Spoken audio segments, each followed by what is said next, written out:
Good evening, everyone. Welcome for another episode here at College Blitz. I'm Russ Morgan. Here's my man Q. Q, we like a 3 or 4 week hiatus. How's it being back from the Stone Ages with no internet, no TV? All is good, man. It's good to be back on the grid. I'm not an off the grid type of person. I was born and raised in Miami. I'm not cut out for being off the grid. For those people interested in doing that. But yeah, man, a little bit of a hiatus. Just kind of life. Moving, waiting on AT&T to get their shit together and get me back on track and being out of town, dealing with family.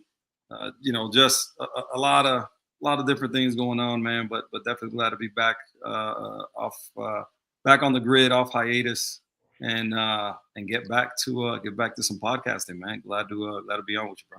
Dude, I did a mission trip in Puerto Rico, and the only thing we were allowed to do with our phones for the 5 days there was you could use it for pictures and to like send your parents like, "Hey, I'm doing good. Yeah, I'm alive."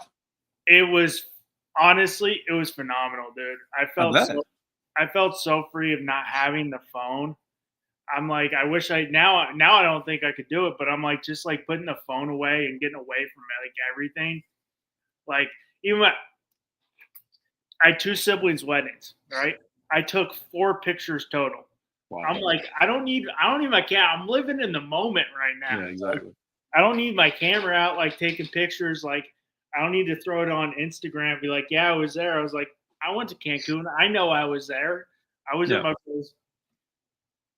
But it was nice, but it's definitely when you're in the middle of college football season, you need your scores, you need to be able to watch, and 100%. We're right here on November 20th, so we're in the thick of things. Yeah, man. We talk every week, right? That we've been doing it. It's another week is gone. Another week is gone. We're a quarter of the season is gone, a third of the season is gone, and we're looking now, and 80% of the season is done basically, right? I mean, we're just about everybody's got 2 games remaining in the season, and I wish the work day most days went by as fast as college football season goes by, right? I mean, I love the season. Even though I hate football most of the time, I definitely love the season, but I also hate how fast it really, like, you blink and it's done, right? And so, yeah. I mean, we're a week out from Thanksgiving, basically, right? Because I mean, today's the next week. Yeah, we're literally a week out from Thanksgiving, which is insane, for me to say. I live in the Metro Atlanta area. It's cool, even though it's been unseasonably warm. It's been beautiful out here, but the leaves are changing. It's cool outside.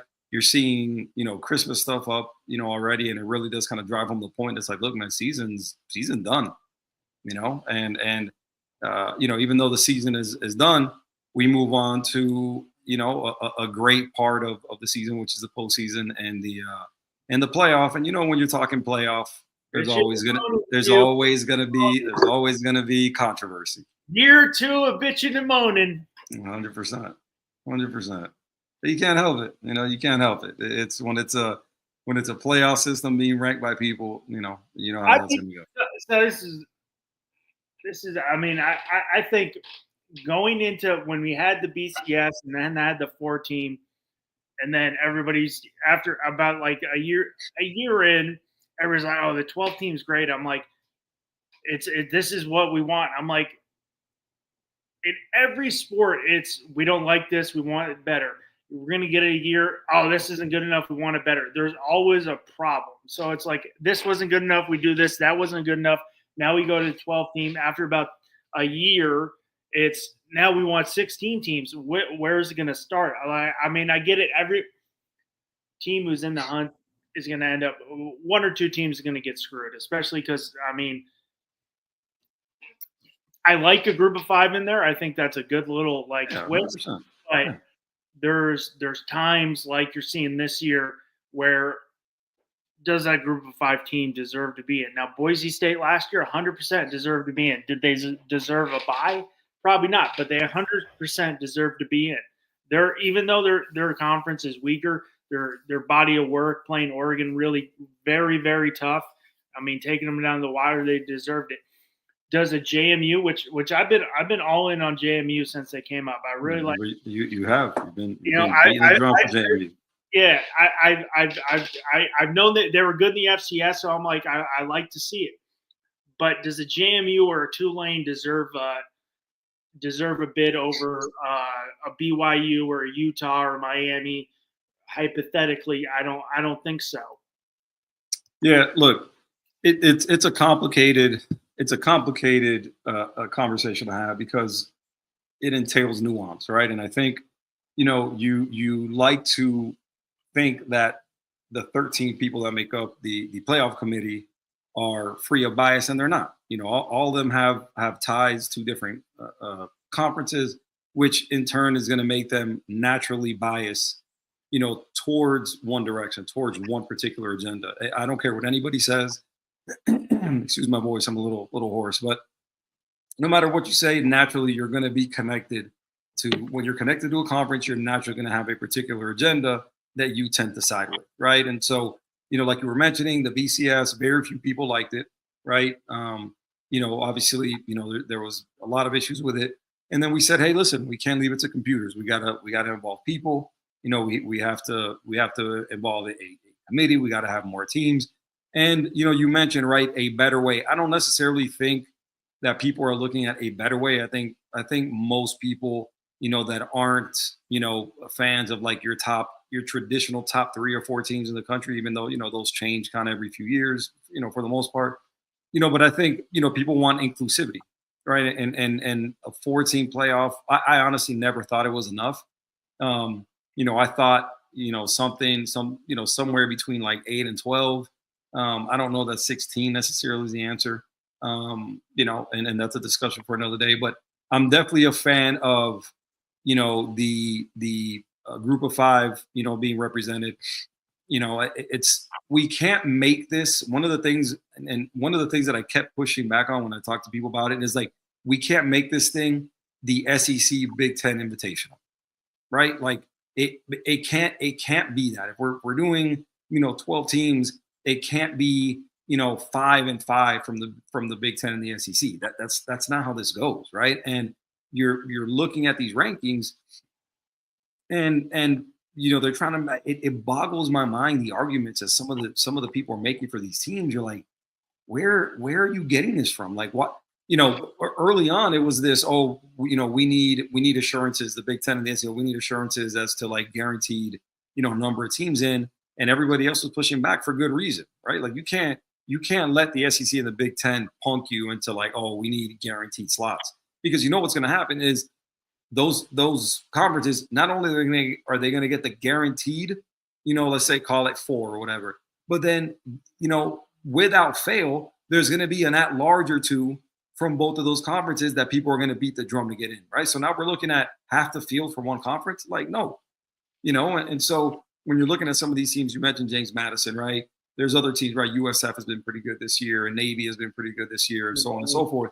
But these are teams that, even though they may not necessarily deserve to be, a top half of the bracket team, if you're looking at getting, your 10 essentially for the most part best teams in, and those 2 last slots, how could you not 9.5 out of 10 years? Justify a highest ranked, group of 5 team getting in, right? So I don't think there's any reason to make this thing, the SEC Big Ten Invitational, right? There's only, we get guaranteed spots and we have to have. No, I think, right, that's going to take care of itself most years, right? The auto bids are the auto bids. And then from year to year, it's going to be cyclical, right? We're going to have some teams, right, like last year that we had Boise State and we had SMU and we had Arizona State in. Right. And so teams that aren't normally, in the conversation for that type of postseason recognition. Right. And so I think that's cool to see. Right. Like I know who I want in every year. Right. But at the same time, like we do have to be open minded and not make this thing we can't be elitist in terms of like, it's only 2 conferences allowed.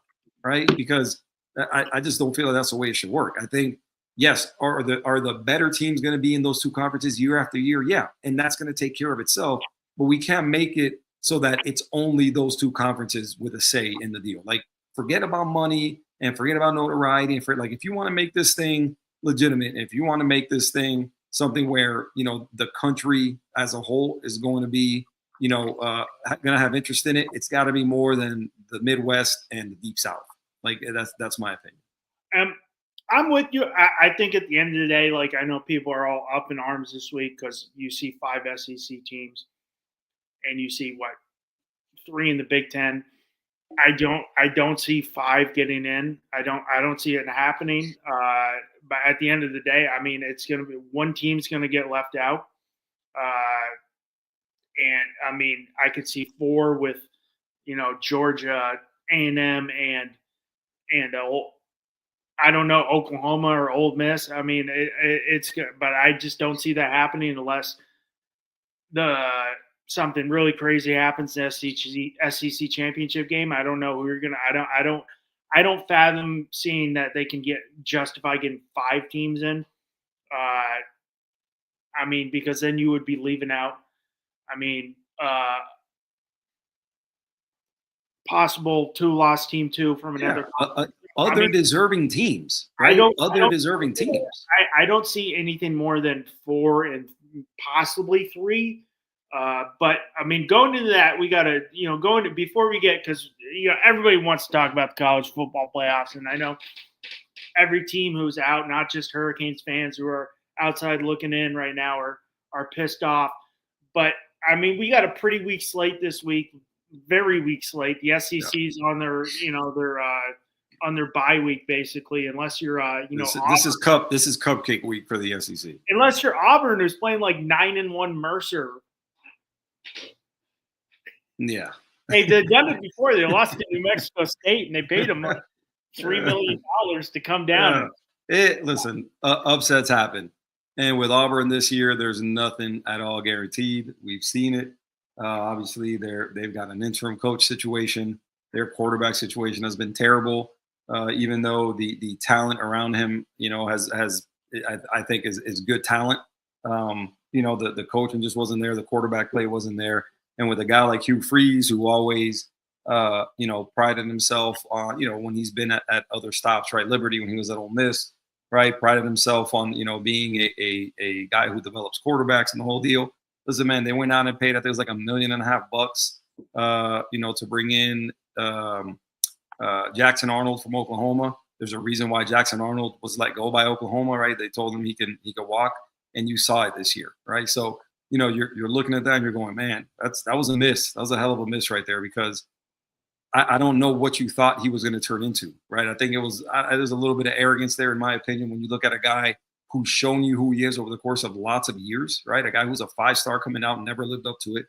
And you thought that he was going to come into Auburn and into your program and become, I don't know what, he could scramble pretty well, but just, that's all he can do. Yeah, turnovers and just bad quarterback play, man. And he had talent. He had talent around him. He had skill position talent around him. He had talent, but just poor coaching, poor quarterback play.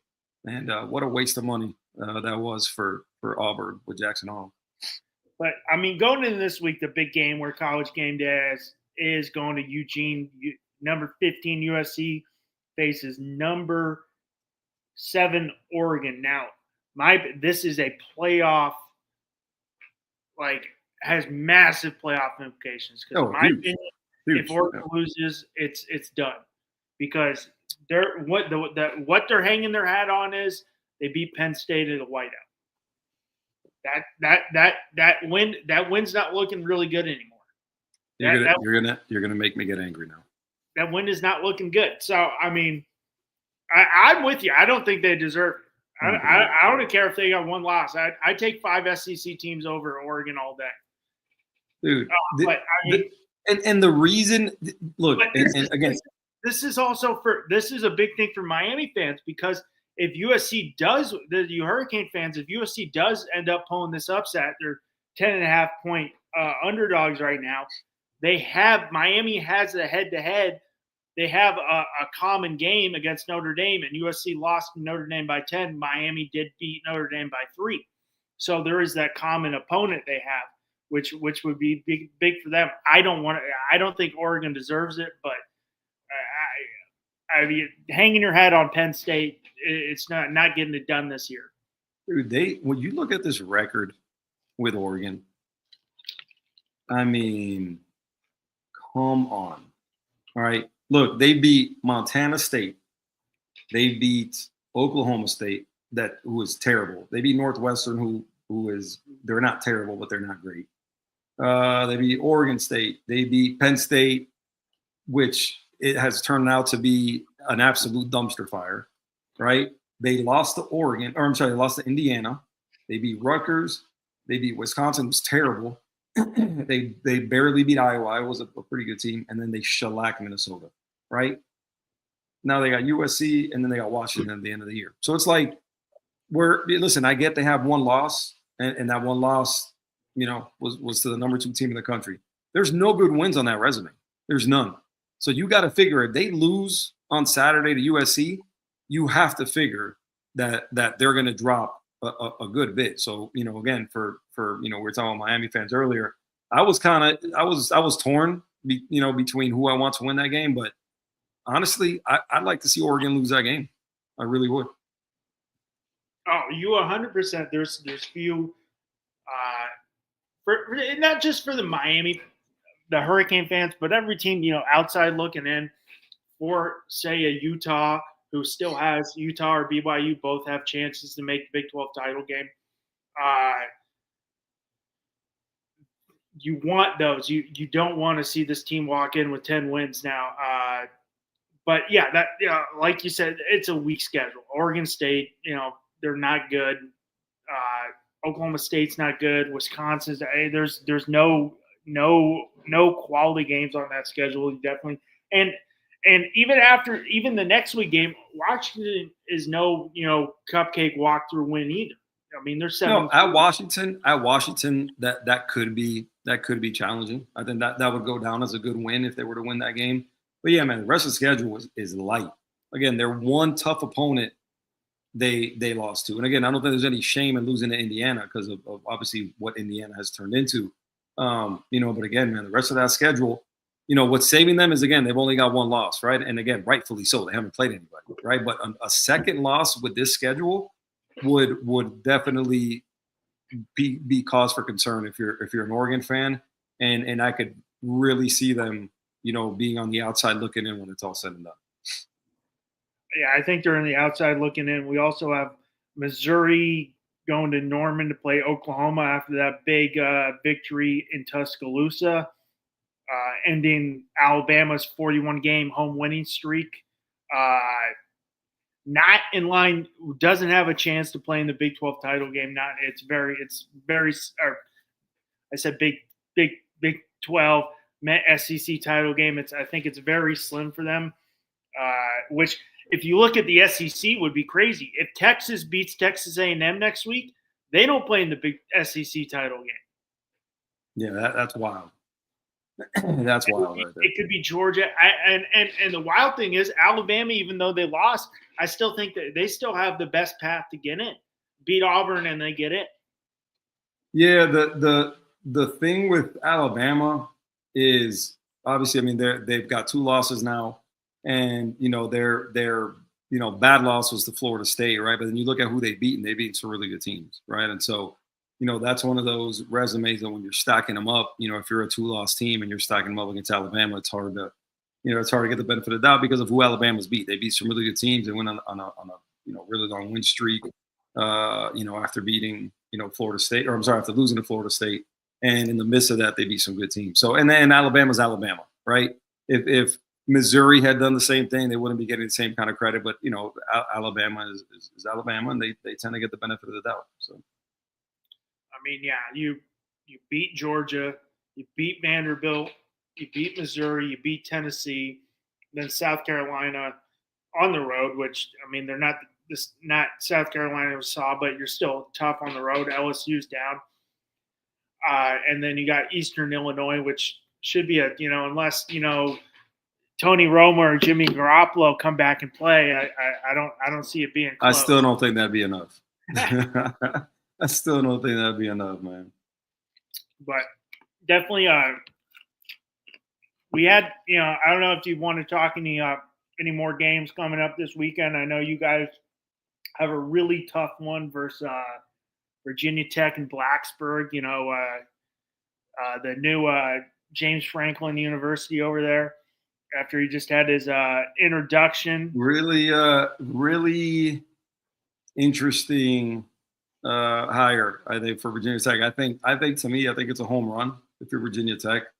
When you consider where you've been recently and I guess where you haven't been, right? Ever since Frank Beamer left, that program has just been, just essentially irrelevant, right? And I think, hiring a guy like James Franklin, man, I think, again, where he's been and what he's done, I think you have to applaud it. As a conference, I think if you're the ACC, the leadership in the ACC, I would imagine they're ecstatic about it. I think if you're the rival coaches in the ACC, I think you have to you better get your stuff straight. He's a guy who recruits the DMV area really, really well. A guy who's who got Vanderbilt on track, not even back on track originally. Yeah. Before there was Clark Lee at Vanderbilt, there was James Franklin at Vanderbilt. Right, and that's what got him that Penn State gig. James Franklin knows how to coach. Now, listen, you can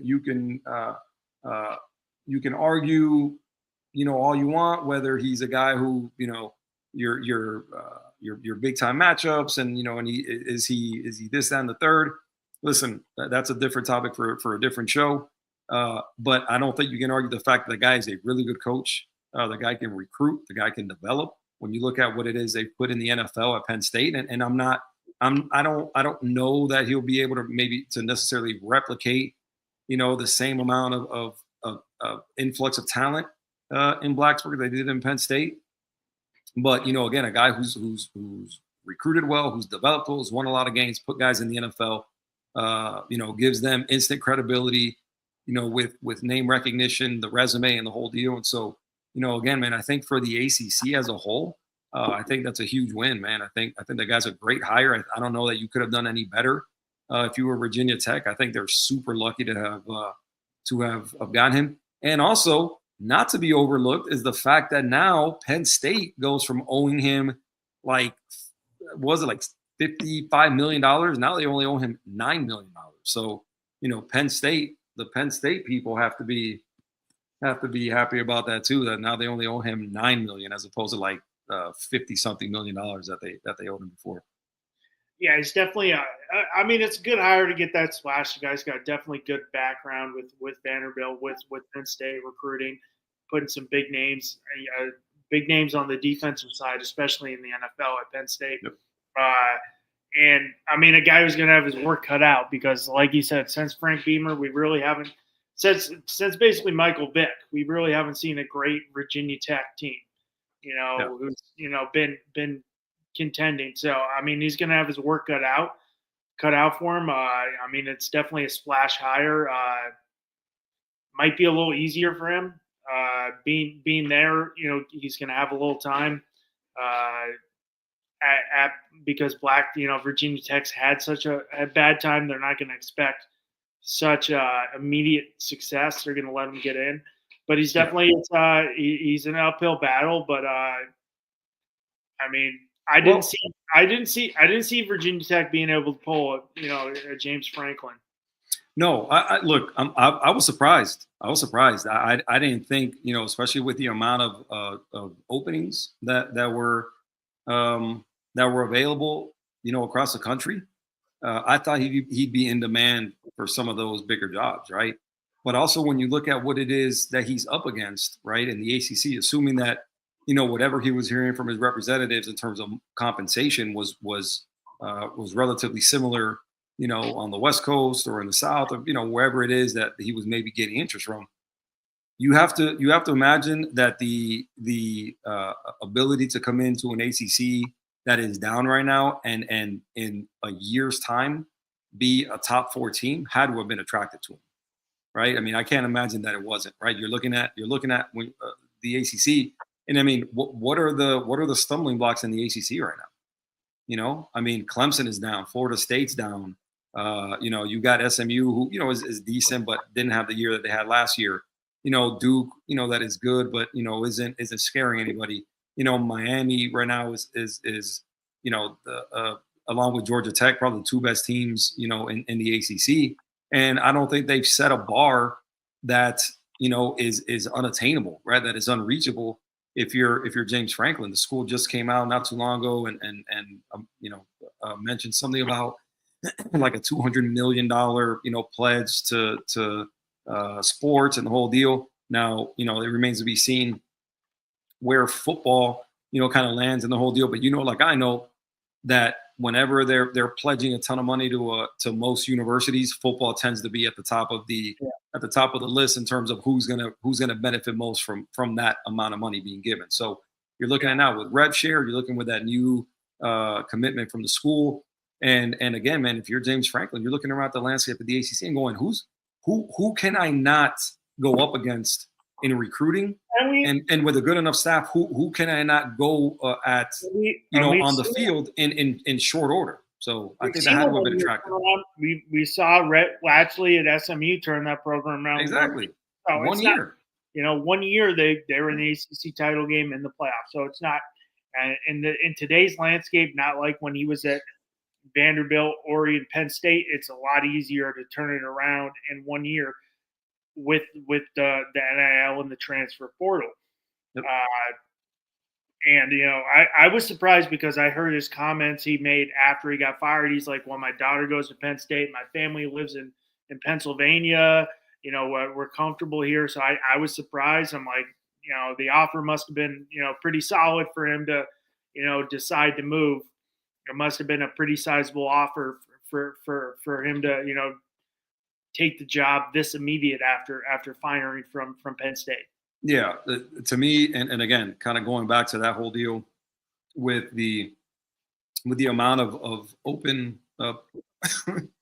excuse me, with the amount of vacancies, you know, across the country, and you know, again, I don't know that there's been any real movement one way or the other when you're looking at most of these programs. I think you're hearing some names connected to some of them, right? Obviously, LSU and Florida being the most high profile, so you're hearing the most chatter in terms of possible candidates and the whole deal. And obviously Virginia Tech is nowhere near, you know, the type of job that Florida and LSU are. But by and large, I mean, I haven't heard of a ton of movement or a ton of chatter when it comes to the majority of these jobs. I think just about everybody, at best, you're speculating, right? I mean, you know, it's you know, Lane Kiffin, and then literally everybody else, right? And Lane Kiffin, it seems to be the only one that people are talking about. Steve Sarkisian came out the other day and shut that talk down. You know, he didn't appreciate it. You know, and then you're looking around at everybody else. You know, John Summerall, you know, dude at Tulane, and he shut that down too. And did he really? I didn't know that. Yeah, did not know that. Yeah, he's like, I'm comfortable. I'm not going. He shut that down too. Wow, let's see. That's cool. That's cool. Clark Lee at Vanderbilt is another one. I don't know if he's come out publicly and kind of denounced anything or denied anything, but I know he's a name that you know, because of where he's been previously and what he's done now, is a guy who I would imagine is going to be attractive and probably can parlay that into an extension at Vanderbilt. You know, a la Lane Kiffin, right? Lane Kiffin, it seems like every couple of years, you know, kind of parlays the interest into an extension and a raise, you know, at whatever school he's at. So, you know, man, if I'm Ole Miss, I'm pissed. Right, because you know, this song and dance that we're doing, you know, again, every couple of years, it's the interest in Lane and the whole deal, and he doesn't come out and really, you know, shut it down, right? He just kind of adds it on, and you see what he posts on Instagram and Twitter and the whole deal. So he doesn't do anything to quell the rumors or quell the smoke behind, you know, everything. You know, he definitely adds to it. He at Tennessee. He was like, I love it here. I'm staying 1 year. When SC job open, he bolted quick. Now, he kind of got a little karma because he got left on the tarmac in there in Tempe, Arizona. Yeah.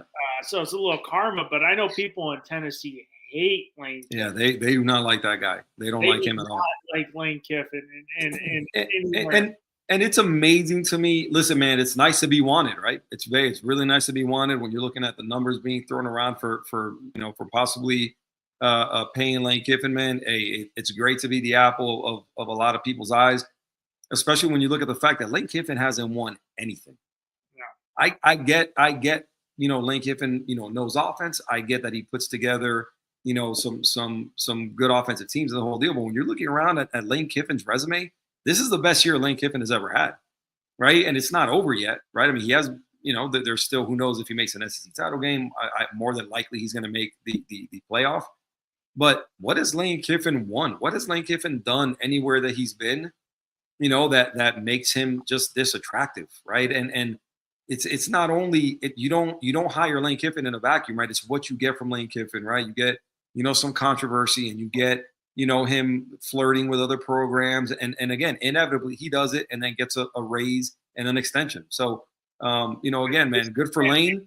Yeah, good for Lane and his family. But I don't know. I know he's a good coach, right? And I'd be lying to you if I told you that I wouldn't like him at the school I root for, right?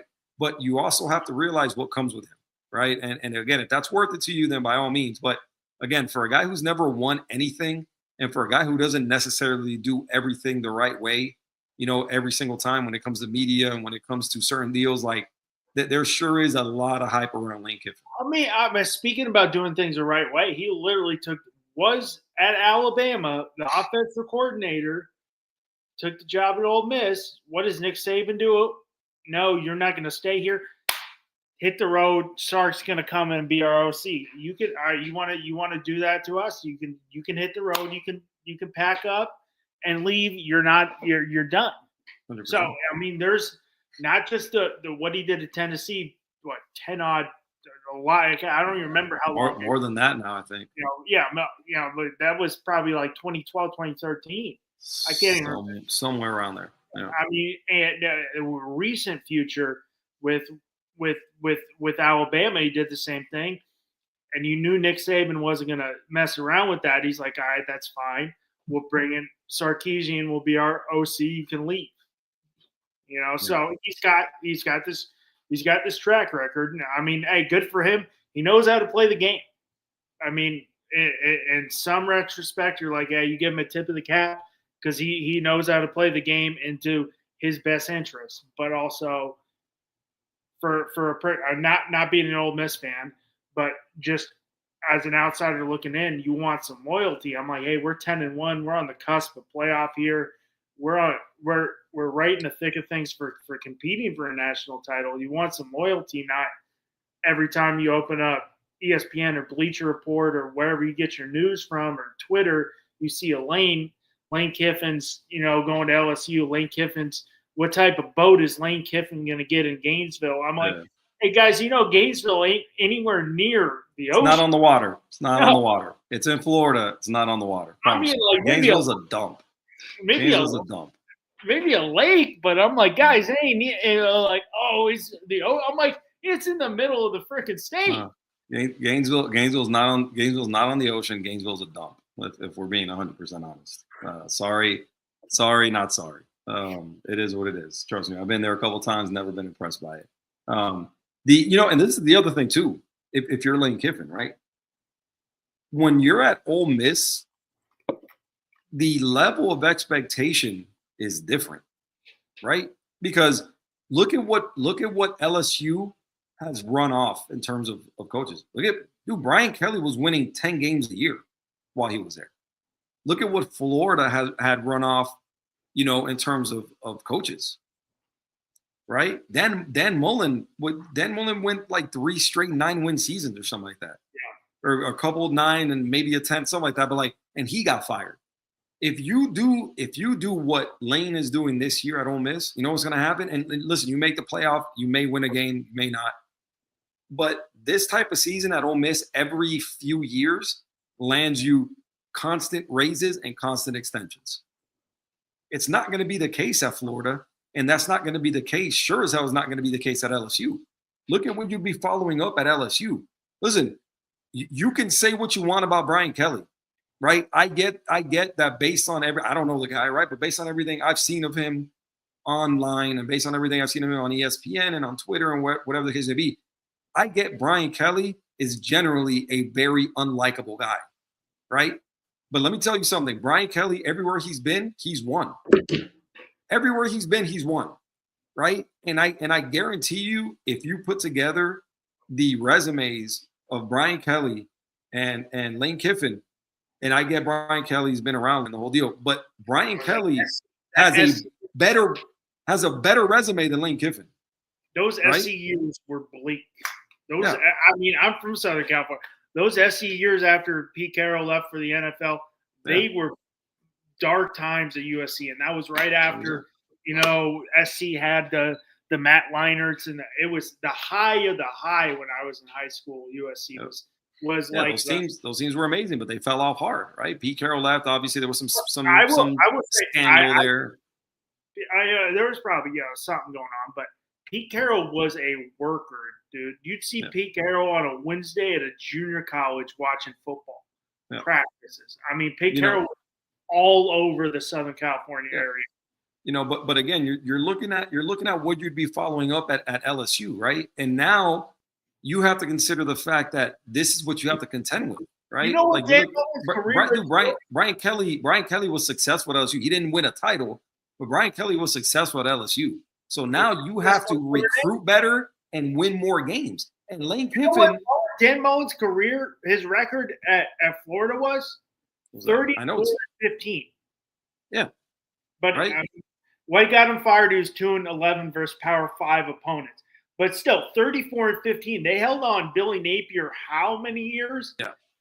I mean, this guy got Billy Napier would have to go like 10-2 for like 4 straight years to even get close to what he got fired. Yeah. Everybody knows Billy Napier was terrible. I wish I would have kept him personally, but he was definitely terrible. I wish I would have given him an extension. But listen, that is the deal, right? Going back to the whole, who they've had there, who they've run off. You add to that now with some of these, the high profile guys, in the group of 5 and the whole deal. And Billy Napier was like, Billy Napier at Louisiana was super successful. Like, I mean, the dude was kicking ass at Louisiana right before he took the Florida job, and so, again, there's no guarantee. There's no guarantee that you're going to go, from the group of 5 to the SEC and succeed. Just like there's no guarantee that you're going to go from one SEC program to the other and succeed, right? Again, I think if you're a guy like Lane Kiffin, personally, and that's such a personal decision, man. You don't know exactly what factors go into that. Again, you have family, you have kids. There's a lot of stuff that goes into the decision, right? But by and large, if you listen to Lane Kiffin talking how comfortable he is in Oxford and his family and his kids playing football. His oldest kid, I think, is playing football. He's really good.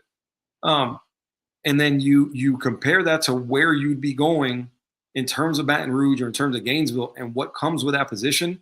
I personally don't see why you would want to make that transition. Now, again, I'm not the one making the decision, but I feel like what I'm building at Ole Miss, right, is mine, right? I'm not following anybody. I'm not following anybody's footsteps. Somebody who's won titles and the whole deal. If you go to Gainesville, if you go to LSU, you're doing that, right? You're following people's footsteps. Following Steve Spurrier, following Steve Spurrier, yeah, exactly, right. And then you go to LSU, Saban, Orgeron, Les Miles have won titles there, right? So it's like, dude, I don't miss. You're kind of paving your own way. You're doing your own thing. You're doing it your way. So to me, they're down 10-7 right now versus Arkansas State. See how starved I am to watch college football. I got same.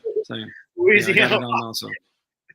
But all right, so we definitely had the drop of college football playoff rankings 3 this past week, and definitely some intrigue, but pretty steady at the top with Ohio State, who I don't know who they got Rutgers this week, and then Michigan. Then we got Indiana at 2, who's got Purdue, I want to say, only left.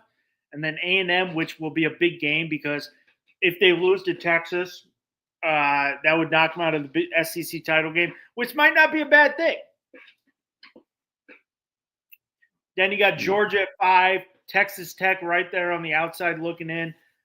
We spoke about Ole Miss a lot. They're at 6. Oregon at 7. Oklahoma jumped to 8 after that big win. Notre Dame at 9. Alabama at 10. BYU at 11. Utah at 12. And then the Tulane right now would be the group of 5 is what they got in as the highest ranked group of 5 at 8-2. But they still have Tulane still has a couple tough games. Not mention the. I mean, you play Temple and Charlotte, should be 2 easy victories. But then you either got to play North Texas, who's 9-1, Navy, who's 8-2. So I mean, they still got to win all 3 games out to get that last bid. But Utah, BYU or I guess Utah would be the outside looking in. They had Miami in, but they didn't put Georgia Tech.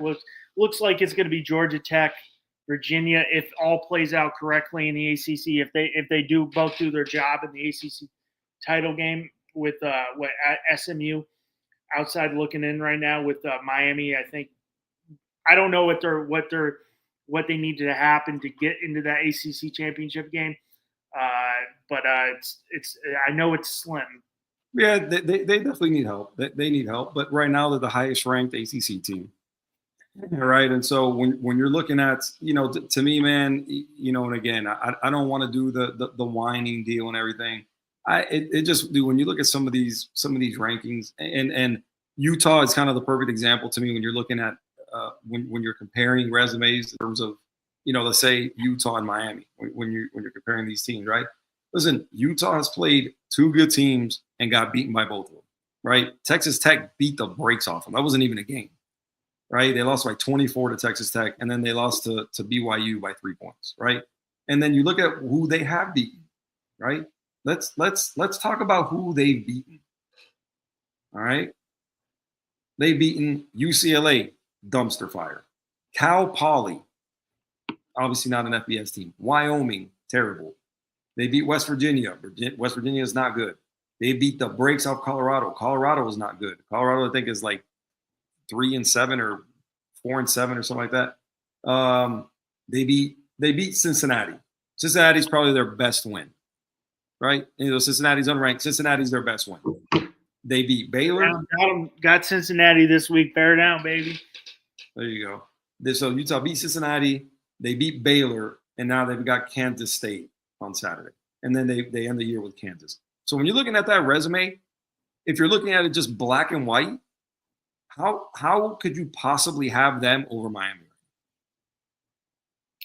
Like, how does I don't get it. I don't understand. I don't understand what you're looking at.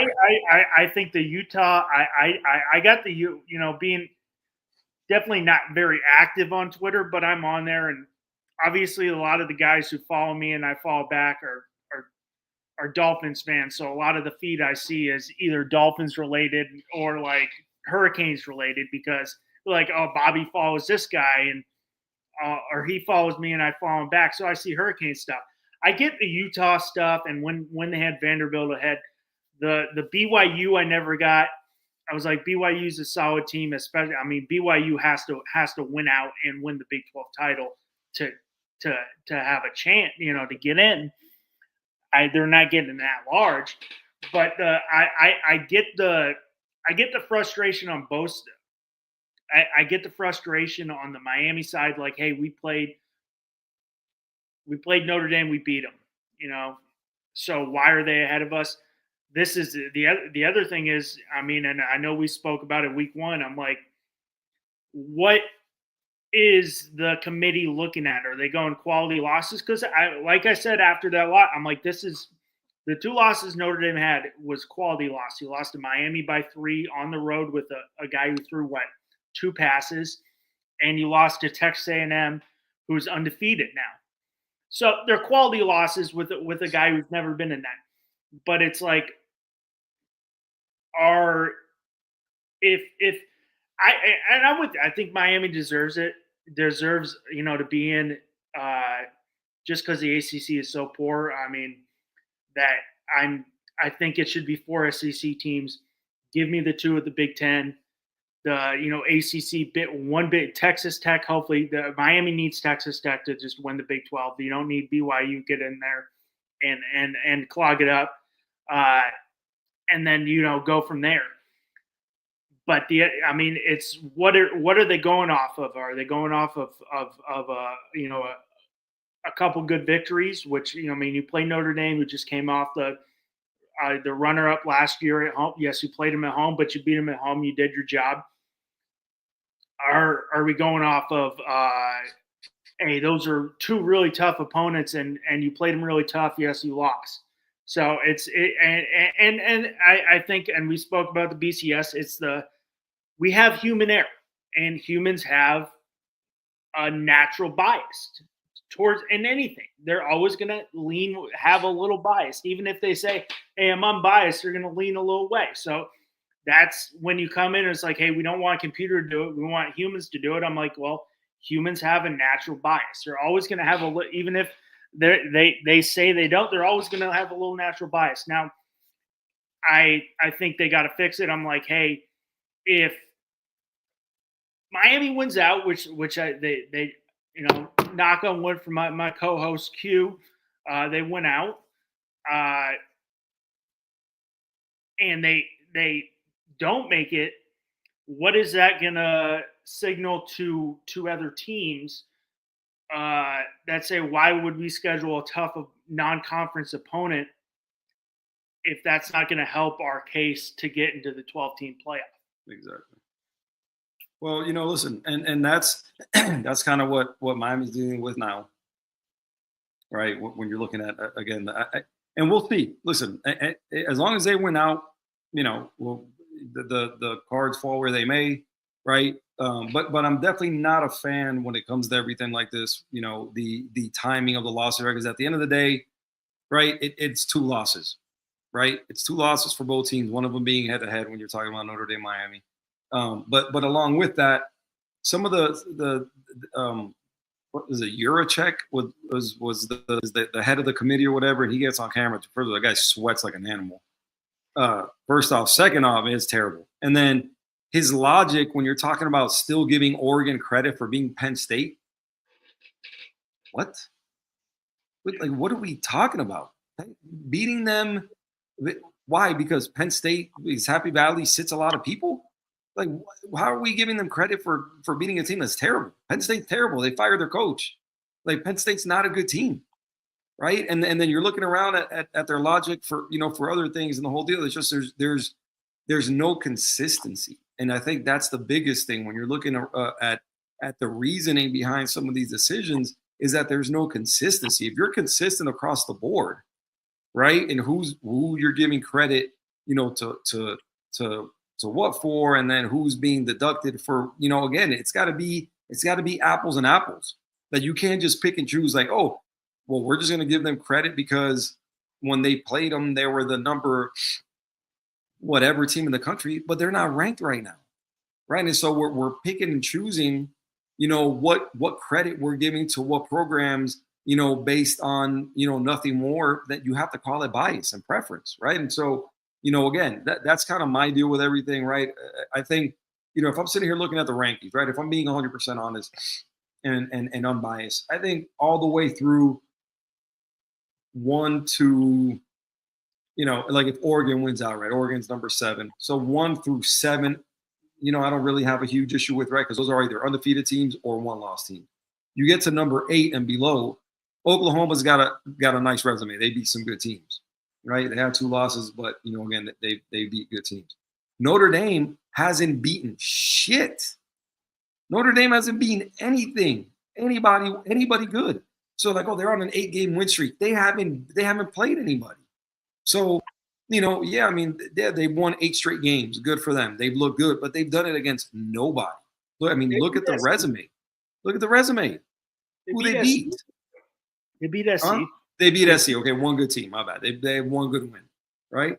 And that's it, right? And then you're looking around when you get past that. Again, BYU's resume isn't impressive. Utah sure as shit isn't impressive, right? And then below them, right, Vanderbilt. How Vanderbilt's ranked so high, it boggles my mind. Texas with 3 losses, they're still like kinda in the hunt, even though I don't think they're going to make it. People talking them up like they've got a chance is mind-boggling. mind-boggling. No They're shit. 7-3, dude. They're 7-3. They lost to 3-7 or whatever Florida is now. 4-7, 3-7, 4-6, whatever the hell they are. They're done. They're like how they're but the thing is though, and this is my thing though, Russ, is like That- when you have Kirk Herbstreit, who carries weight in this arena, when you have him on a national telecast saying that Texas is still alive, people hear that.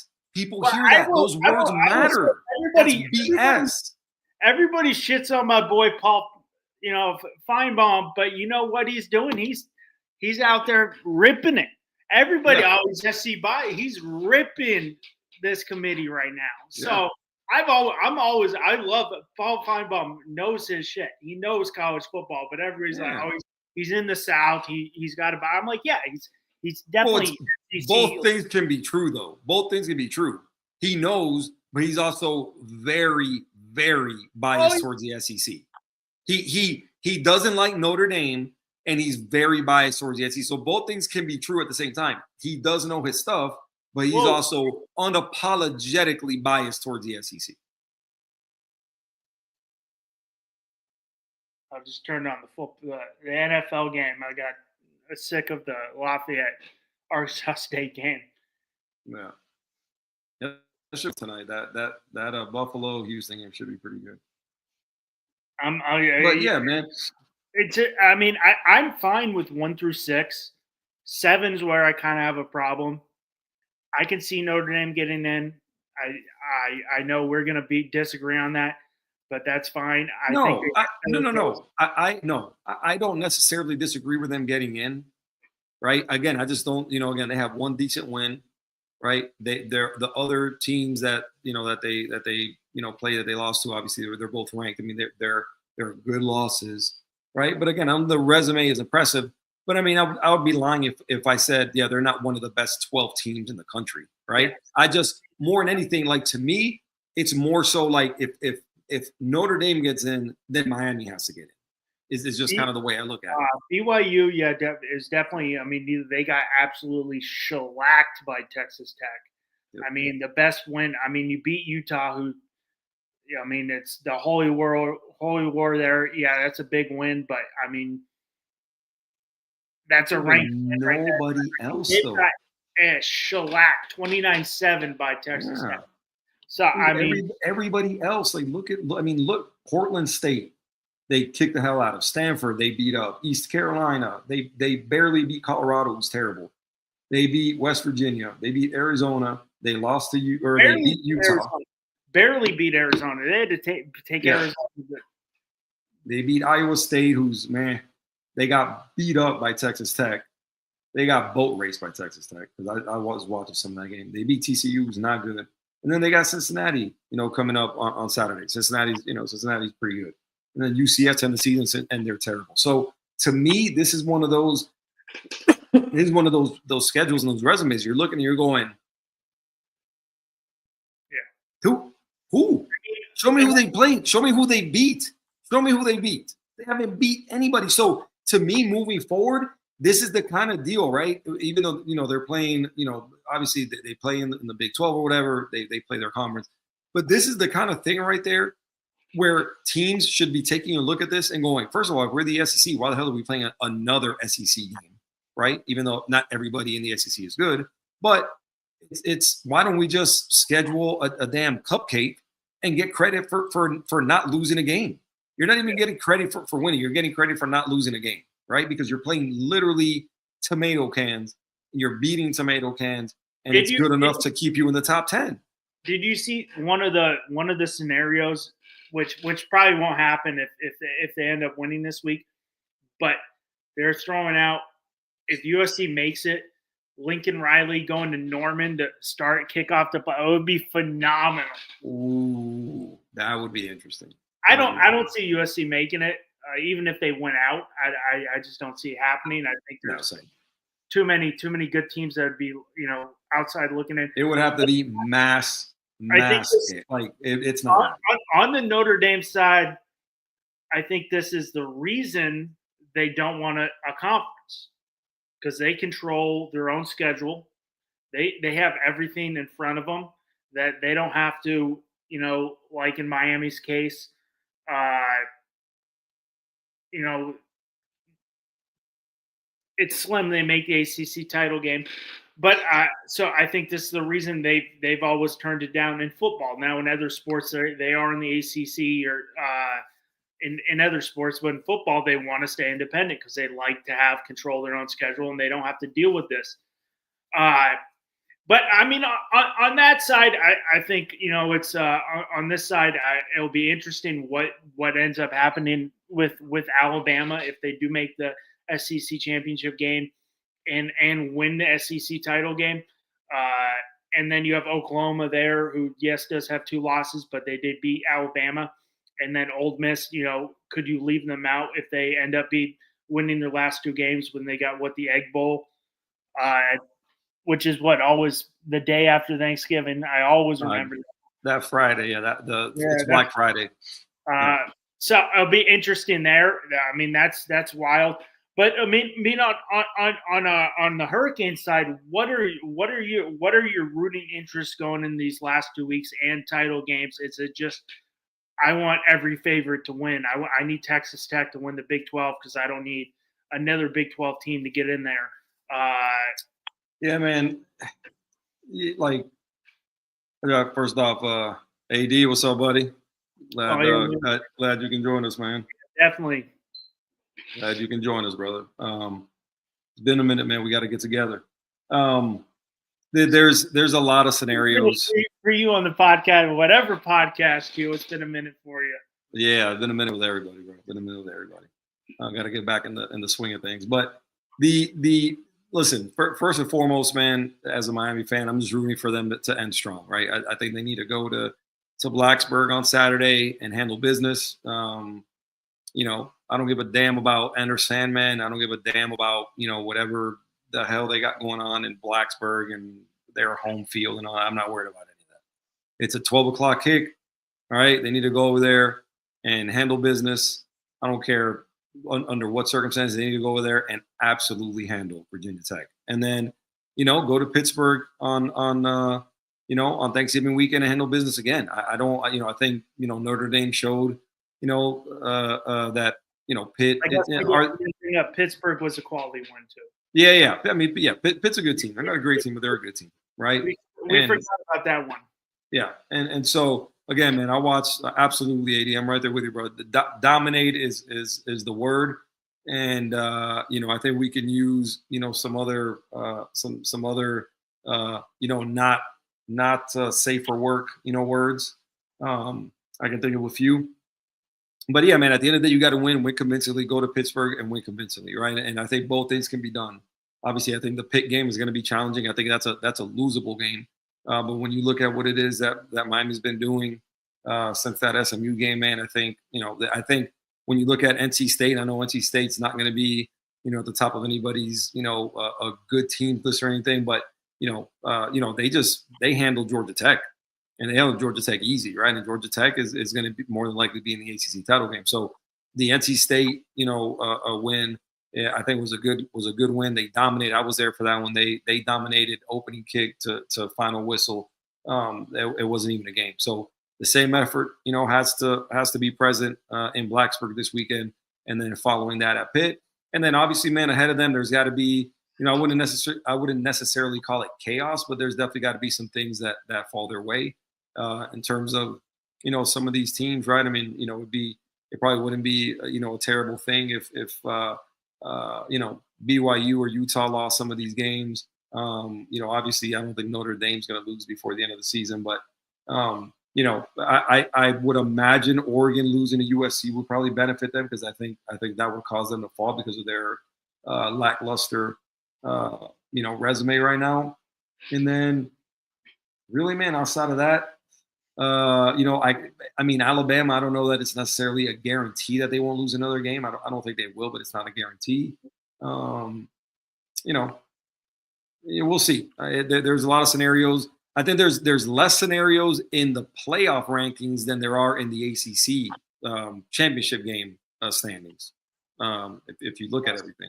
Less So scenarios in playoff rankings in the SEC right now because it's like, hey, they lose out. This team that Georgia gets in out. It'll be Georgia. Texas A&M loses. Georgia, Alabama, Ole Miss is sitting on. I mean, the scenarios in the SEC right now are insane. But yeah, on our bingo card at the beginning of the year, we had both of us had Miami, Clemson in the ACC title game. Were we wrong? We were. I mean, we both said Georgia Tech was going to be a dark horse, but we did say that. No one on our bingo card had Virginia, as definitely having, a clear path to ACC title game if they handle business. Yeah, listen, man. I think beginning of the season you're looking at rosters, right? And it's so hard to predict the way the season is going to go. If you would have told me Clemson was going to be this bad, I would have 100% taken you up on that bet. I would have never guessed they were going to be this bad, right? That's a talented team. Now, granted, I think some of their talent, was a little bit overvalued at some of the positions, right? I think O-line, they're not great. I don't think they're great at running back. I said from the jump, Cade Klubnik was not the guy. I said that from the jump. I liked my chances of being right on that, and I was spot on that one. Cade Klubnik was overrated. If you're not a cupcake, Cade Klubnik doesn't play well against you, right? So, again, for a lot of reasons, Clemson has kind of fallen off this year. Definitely did not have Virginia being this good. And along with that, Tony Elliott, who's the head coach at Virginia, he's one of those guys, man, that I think really quietly, very low key, I think is a guy who is going to garner some interest at the end of the season. I think what he's done with that program, the way he's turned them around, the way he's handled the transfer portal, he's identified some of these guys that come in and develop them, and the way he's got them playing. I would be surprised if Tony Elliott isn't quietly on, at the top or at least in the running for some of these programs. They're just not making it known, which obviously is the intelligent way to go about things, right? But again, I think he's going to be one of those guys who's going to be in demand. But yeah, man, Virginia's been impressive. We said from the jump Georgia Tech was going to be good, even though I think now the defense has kind of fallen back to earth a little bit. Haynes King is having a borderline Heisman season. He's been really, really good. He's that offense, right? And so, again, I'm not shocked that Georgia Tech is where they are. I expected SMU to kind of fall back down to earth a little bit. I mean, they're not bad. I think obviously they beat Miami, but they're good. They still have a path. Yeah, they're good, right? Duke has had a pretty good season, and obviously I expected a little bit more from UNC under Bill Belichick, right? That's been a disaster. You're looking around at some other teams. Virginia Tech's not good, obviously. But yeah, man, I think across the board there's good teams in the ACC. There's not great teams in the SEC. Yeah. So, but again, the way it's going now, if you would have told me Virginia and Georgia Tech at the beginning of the season, I would have given you Georgia Tech. I definitely would not have guessed Virginia, but they've earned it so far. If they make it, then they've earned it, right? And so, even though I don't expect any of those teams to be in the playoff, good for them. And one of them will. Well, you got to remember, man, it's the 5 highest ranked conference winners, and they're not guaranteed. That doesn't win the ACC. They get no bid. No, but they may not. They may not because of where they're ranked. They may not because of where they're ranked. They may win, but a group of 5 champion might be more highly ranked than them, and they may not make it. Because remember, it's not your Power 4 winners. It's the 5 highest ranked conference winners. And an ACC title winner may not be as highly ranked as USF, Memphis, Navy, any one of those teams. So it could happen. It could happen. I'm not guaranteeing. I'm not telling you it's a guarantee, but it could happen. I think right they got it. Right now, we are in territory. If you're forecasting this thing, remember Georgia Tech still plays Georgia. Yeah, Georgia. And if they lose that game, that's going to drop them. Now, granted, it may not, they may not drop like a lead balloon because Georgia's really good. But if they lose that game, they're going to fall in the rankings.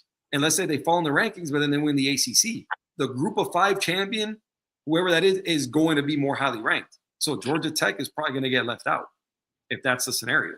It could happen. So we'll see. We'll see. I mean, that'd be a bad look. I mean, it'd be terrible for the ACC. Yeah, that'd But be it's a position they put themselves in. So I mean, what can you really do? You got anything else you want to hit on? Oh, did you see a big name quarterback might be doing some shopping? Well, I've seen two. I'm sure you're probably talking about Sam Levitt from Sam Levitt Arizona doing State. some Yeah. shopping because he thinks his coach is going to be going somewhere else. I don't know, man. Dillingham seems like a guy who's a lifer at Arizona State. Arizona State guy. So I mean, exactly. So he's young enough. I think Dillingham is young enough where I think he could stick out the Arizona State gig until it's not tenable anymore. And who knows if it won't be. I don't know. But I think he's young enough where he can ride that out and see kind of where it goes and kind of build his own thing there. You know, like we talked about with Lane Kiffin at Ole Miss. I think he could justify not taking some of these gigs and still later on, you know, who knows, 4 or 5 years from now, still be considered for some of these gigs. So we'll see how that goes, man. I mean, you know, time will tell. Money talks, obviously, but Sam Levitt's brother, who's his agent, came out and kind of squashed all that supposedly. But listen, man, we know where there's smoke, there's fire. And if that's getting out there, there's got to be a reason why. Because if all that was buttoned up at Arizona State, then I don't feel like, you know, like these kind of rumors would be out there in the manner in which they are. So listen, I think there's other quarterbacks. Like if I'm a Miami fan and you're looking around at bringing in a guy, you know, out of the portal, which I would imagine they are, you could do worse than Sam Levitt. I don't know Sam Levitt is elite necessarily, but I think he's really good. And in that Shannon Dawson offense, I think he can be really good. He's mobile. I think the guy's got a nice arm. He's accurate. I don't think the guy's a can't miss type of guy. But if you made me pick between him and like Lenora Sellers, for example, from South Carolina, I would have a hard. Yeah, Lenora Sellers, you have to like the skill set, right? And you got to like the measurables. He's a big kid. He can move. He's got a nice arm. But man, he's had a rough year this year. Yeah. And Sam Levitt the same, but Sam Levitt's been injured, right? So kind of a little bit different. I don't know. I think it's too early for me right now to really pick one or the other. You know, if they're both free agents and who I would want. But I think you have to be excited for either one, right? I think you take your coaching and your system, and you just assume that you can bring those guys in and they would elevate, you know, based on what you've seen, you know, in 25. So, you know, I think it'll be interesting, man. The offseason always is. It's a lot more like the NFL now because of the portal and everything like that. Lenore Sellers is Sam Levitt's from Oregon, so he could be wanting to stay on the West Coast. Sellers is from Florence, South Carolina, so yeah. You know, you never know with those West Coast boys; they want to stay on the West Coast. But he's definitely, Sellers definitely had a down year. But I mean, I think we're all locked in on. We're seeing chaos right in front of our eyes, and I'm all for it.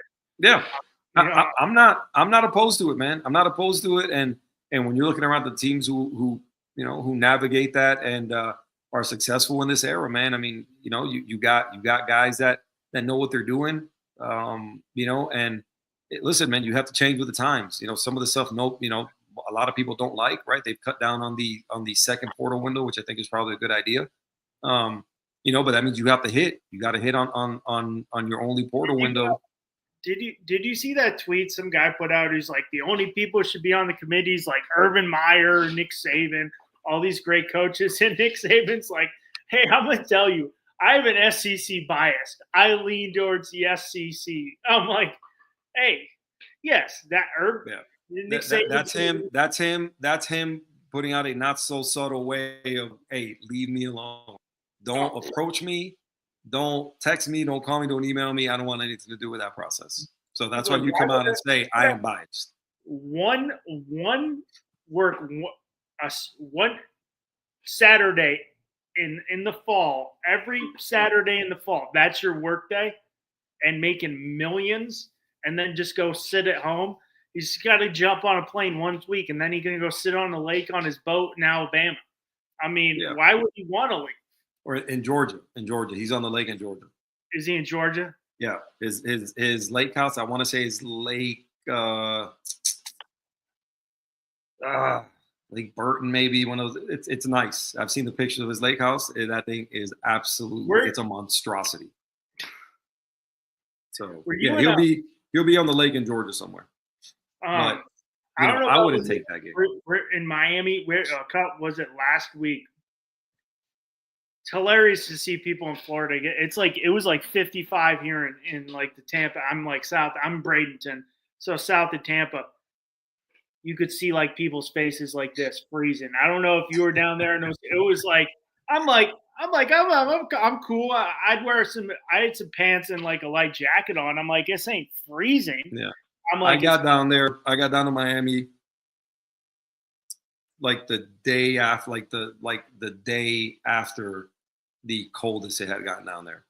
But I was listening to a couple podcasts, and I was seeing some people, on Twitter and Facebook and everything. And they were like, "Oh my God, it's freezing."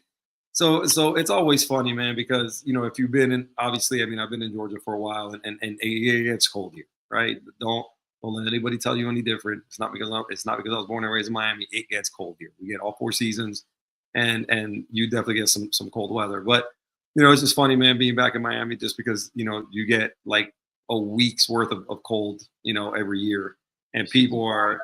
It just makes me laugh what people are calling cold. I mean, it's and obviously a little bit different, man, because of the humidity and everything like that. So it makes you feel colder, but still, like, it's to me it was super comfortable. I mean, the weather was beautiful. Yeah, it's been like 78 to 80 right now. I'm like, but we had that's great. 2 days was like it was. People are like, I'm like, this. You don't know. I'm sorry, Atlanta. You don't know anything what I've been through. I lived in North Dakota. You listen. That is like you weren't kidnapped and taken to North Dakota. You did that to yourself, bro. Like, that's just bad. That's bad decision making on your part. That's bad decision making on your part. I wanted to play baseball. There you go. College baseball. You gotta go where the opportunity is, right? Whether it's I will stand on it. I probably will never go back to North Dakota, but the people in North Dakota, some of the nicest people you ever meet in your life. Oh, yeah, I don't know. People waved to me on the street, and I'm from California. I'm like, who the fuck are you? Do I know you? And they're like, hey, how's it going?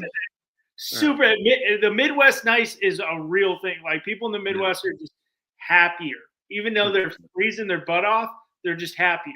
Yeah. Which is cool to see and cool to know. I mean, that's a part of the country that I have not visited a whole bunch. I was in Nashville. The 1 year I was in Nashville was cold as hell.